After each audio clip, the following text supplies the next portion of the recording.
Ini menunjukkan dia kurang mengerti tentang adab. Jadi kita lihat bagaimana Allah Subhanahu wa ta'ala mengajarkan hal-hal yang semacam ini.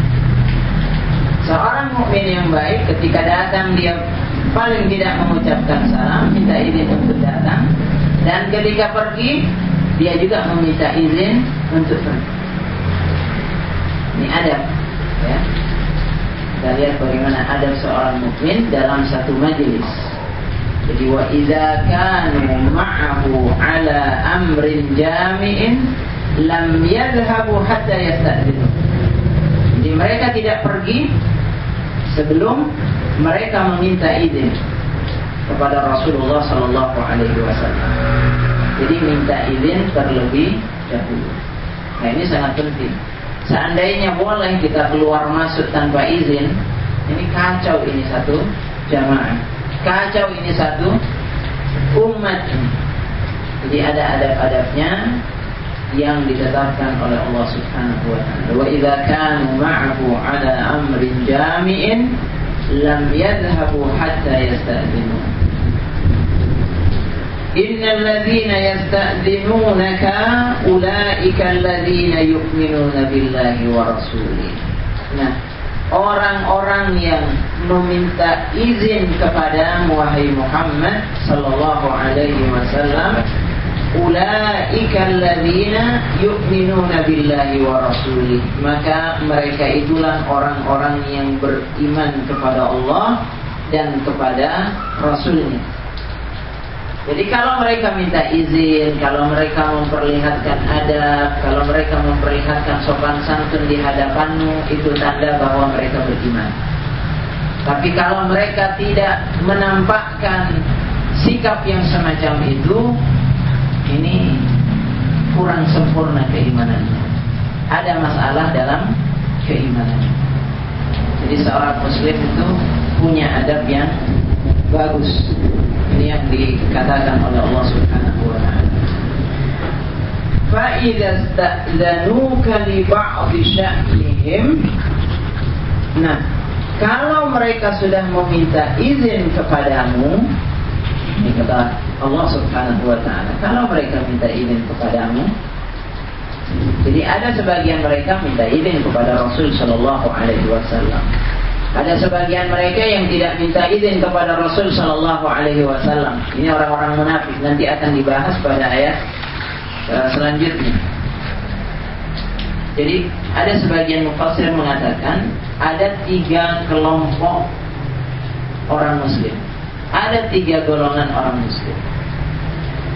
Yang pertama adalah orang muslim yang terus komitmen bersama dengan Rasulullah sallallahu alaihi wasallam dalam kondisi suka maupun duka, dalam kondisi senang maupun sedih. Terus berjuang bersama dengan Rasul sallallahu alaihi wasallam. Ini kelompok yang pertama. Jadi ada kelompok yang komitmennya luar biasa. Terus dia apa saja halangan, apa saja hambatan, dia tidak hiraukan, dia terus bersama dengan Rasulullah. Ini kelompok yang pertama. Tapi ada kelompok yang kedua, adalah kelompok yang dia mempunyai halangan, dia punya udzur, dan dia meminta izin kepada Rasul sallallahu alaihi wasallam untuk meninggalkan barisan.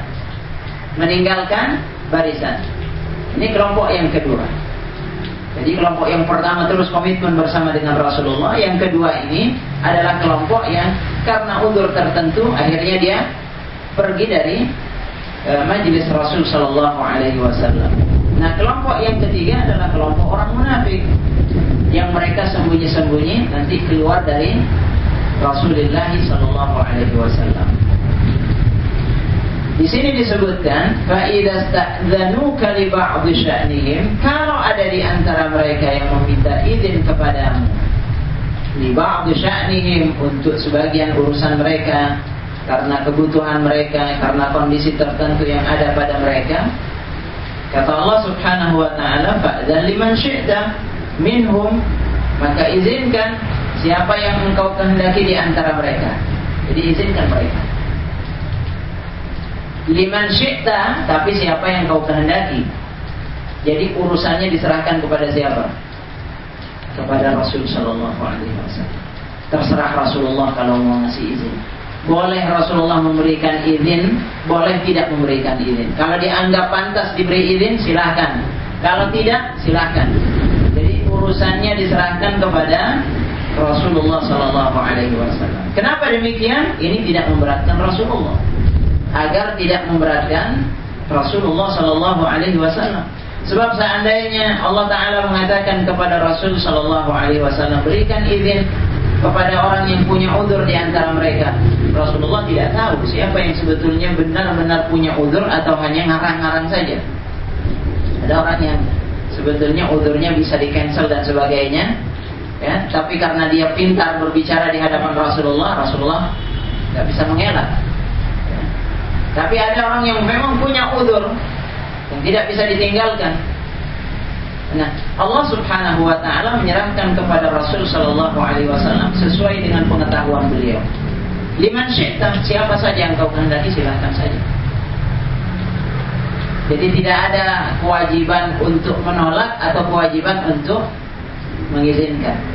Terserah kepada Rasulullah sallallahu alaihi wasallam. Jadi mandat diberikan kepada Rasulullah. Kalau ada di antara mereka yang minta izin, silakan. Ini adalah ketetapan Allah Subhanahu wa taala, fa'adhan liman syi'ta.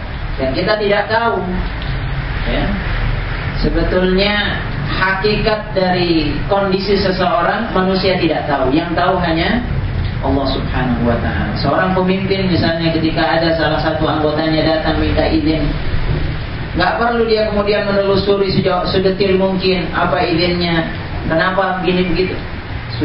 Sudah terserah dia mau izinkan atau tidak, terserah kepada. Nah, ini yang diajarkan oleh Allah Subhanahu wa ta'ala, fa'dan liman syi'ta minhum. Tetapi sesudah itu Allah Subhanahu wa ta'ala melanjutkan, wastaghfir lahumullah, dan mintakan ampunan untuk mereka kepada Allah Subhanahu wa ta'ala. Apa maknanya? Ini menurut sebagian mufassir, yang minta izin sekalipun itu tingkatannya kalah dari yang pertama. Jadi kita sebutkan 3 kelompok tadi.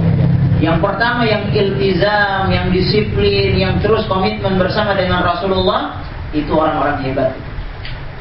Yang kedua, yang dia minta izin kepada Rasulullah, barangkali izinnya masih bisa di-cancel, udzurnya masih bisa di-cancel. Cuma karena kepandaian dia bicara meyakinkan Rasulullah, Rasulullah memberikan izin. Nah, ini ada kekurangan, tidak sempurna dia bersama dengan Rasulullah. Ada khalal.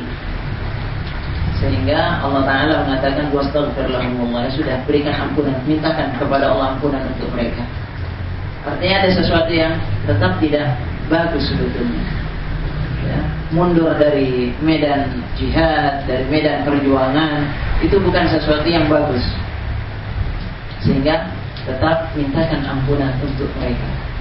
Kata Allah Subhanahu wa ta'ala, wastaghfir lahumullah, innallaha ghafurur rahim.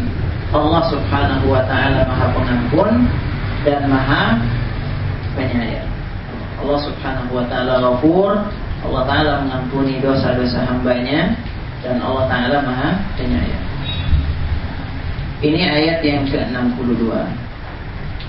Ayat yang ke-63, ikhwatal iman rahimakumullah, Allah Subhanahu wa ta'ala menegaskan, la taj'alu du'a ar-rasul bainakum ka du'ai ba'dikum ba'dha. Jangan kalian menjadikan doa ar-rasul. Jadi tidak tahu diterjemahkan apa? Hah? Panggilan. Jangan kalian menjadikan panggilan Rasul kepada Rasul di antara kalian seperti panggilan sebagian kalian kepada sebagian yang lain. Ya. Karena memang ini ada beberapa tafsiran terkait dengan ini. La taj'alu du'a ar-rasul bainakum ka du'ai ba'dikum ba'dha. Kalau ini diterjemahkan sebagai panggilan, panggilannya orang-orang mukmin kepada Rasul sallallahu alaihi wasallam, berarti ini mengambil tafsir